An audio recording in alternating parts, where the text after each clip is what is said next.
Hey there, welcome to Good Works Tractors. If you haven't checked out our website yet, make sure you head on over to goodworkstractors.com. Also, if you are not a subscriber, go ahead and hit the button below. We'll wait for you. So here at Good Works Tractors, we sell both used Kubota tractors and used John Deere tractors.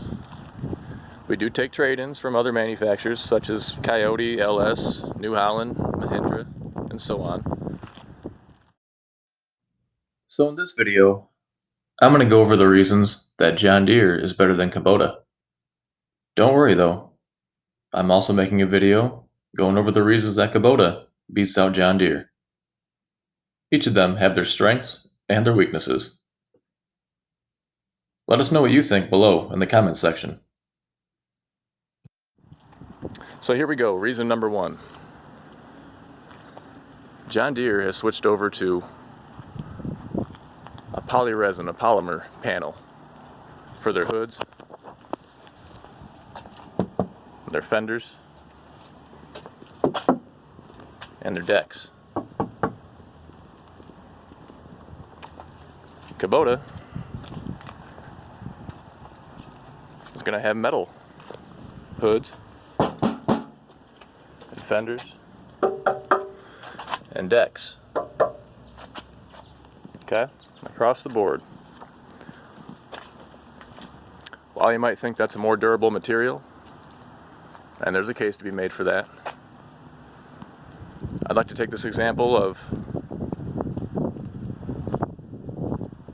a 2002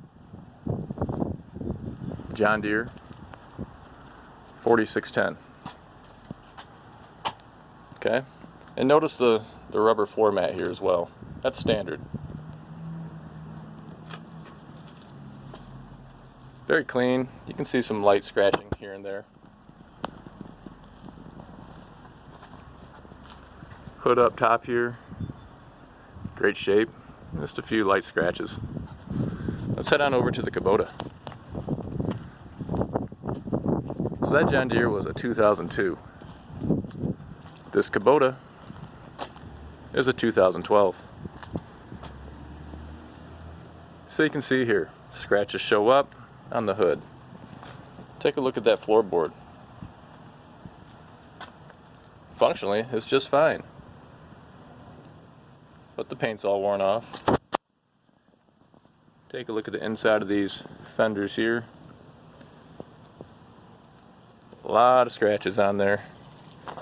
And to be honest, this is in better shape than many of this era. And hard to tell in the video as well, but there's some fading. It does buff out pretty well and clean up, but it requires a lot of that elbow grease. Here's a 2004 Kubota. Getting closer to the same period as that John Deere. Again, some dents in here. Scratches. See the deck or the floorboard here. It's not very forgiving.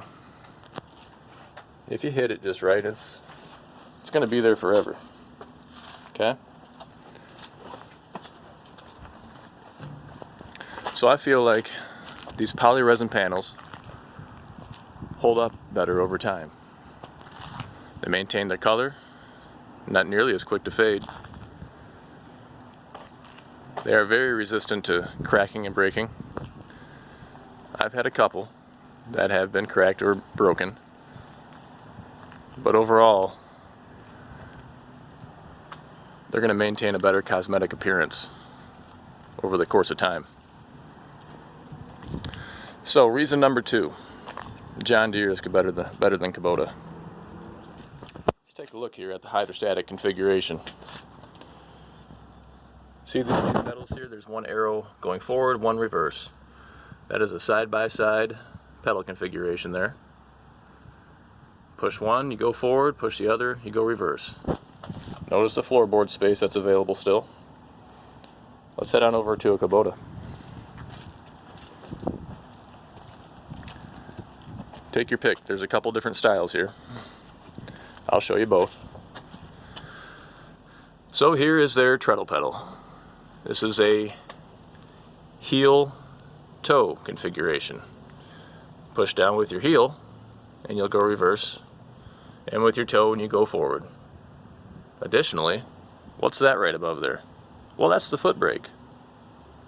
So if you're in a hurry or in a bind and need to stomp on the brake really quick, make sure you know right where that's at. Just kind of hit pause for a second there and make sure you can press right here instead of accidentally making contact with the forward pedal.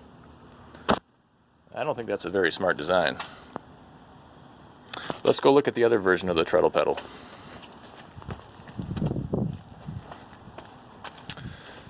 In this version, the entire pedal, including the center here, is above the floor.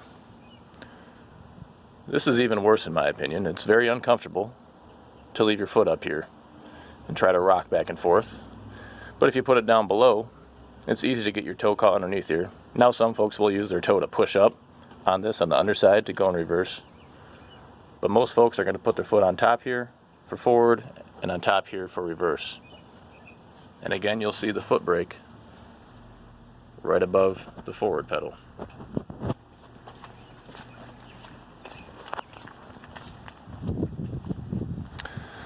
Reason number 3, John Deere's Kubota is better than Kubota.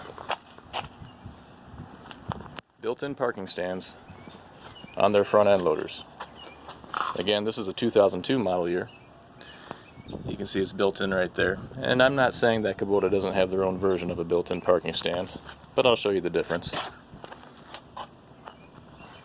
Again, here's the built-in parking stand, comes around right down here. And here's your feet right there. Okay, same on the other side. Here's Kubota's version. You have your parking leg right here. That's pinned up. One on the other side as well. Okay, here's a different model. Same thing. And another model yet. Same configuration. So they are consistent as far as that goes. So the problem with Kubota's quick park system is that it requires you to hop off the tractor, put down a leg on one side, go around, put down a leg on the other side, and then you have to get up there and work your joystick, remove these pins, take the pressure off, pull the pin all the way out. You can see this other model's the same way. They're all set up the same way. So it is a quick park system until you see what a John Deere is capable of doing. Let's take a good look at this guy right here. Yeah, let me hop on up here and see the other side. A little bit easier here for you. So, you have a little bracket right here that you're going to pull out. You're going to pull out when there's no tension on it. And you simply flip this up. You can do this all from the operator station. Same thing on this side. A little bit harder to see. The hoses are right there. But you're just going to pull this out and then pop this up. It just pops right up. Okay? You can do this all from the seat without getting off.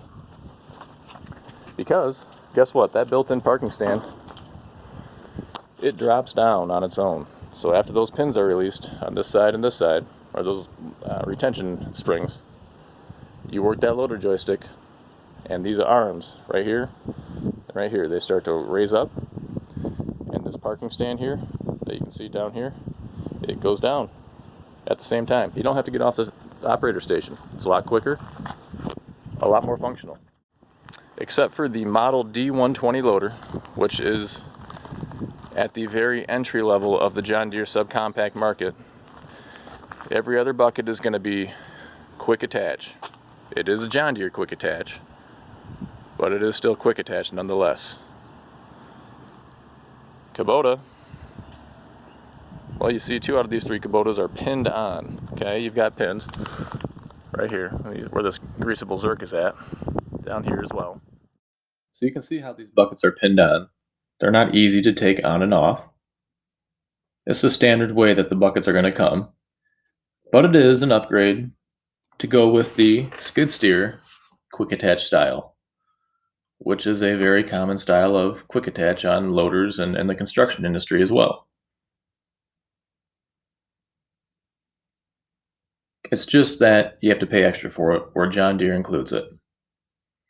So if we take a look, pick any of these three buckets here, they're all going to attach the same way with the John Deere quick attach style. This is a 2002 model. It's been coming standard since way back then. Take the pin out, drop the carrier bracket, repeat for the other side. Take a look at this 2016 model. Again, same thing. Pull out that bottom pin, do the other side as well, and then drop the carrier brackets with the loader joystick. And here's a 2004. Same configuration. So unless you have that D120 loader on the 1023E, you're going to get a quick attach bucket on a John Deere. So now we're on to reason number 5, which is obviously that tractors should be green and not orange, or any other color under the rainbow, like blue, or red, or yellow. I'm kidding, of course. I want to talk about resale value and why you should be concerned with that. I had touched on it on the beginning of the video, that these two manufacturers, Kubota and John Deere, hold their value like no other, and that is true. But I'm in the business of selling tractors, and make it my job to know. John Deere holds their value like no other. Why? Well, they're in demand. They own 50% or more of the subcompact and compact tractor market. I'm not talking about the fact that they may cost the most up front, and so they should cost the most in the used market. But I'm talking about how small that gap is. Who has a smaller gap between the new pricing and the used pricing? What depreciates the least? John Deere does. And it's just not close. Maybe it's because they hold up better over time cosmetically. Maybe it's because they've just been around and done the most advertising. Does it really matter?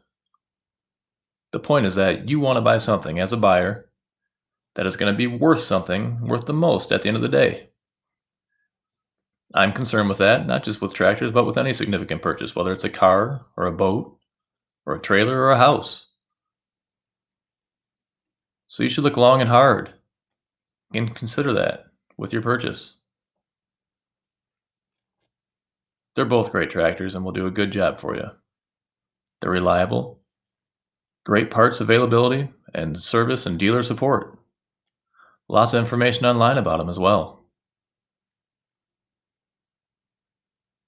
Head on over to goodworkstractors.com and check out our inventory for sale. Be sure to subscribe below. We want to have you join our club here on our YouTube channel. Leave your comments. Give us a thumbs up or a thumbs down. We want to know what you think and how we can make these videos better. You'll also be one of the first to know about new videos that we post, with walkarounds, demonstrations, tractors in action, comparisons, and more.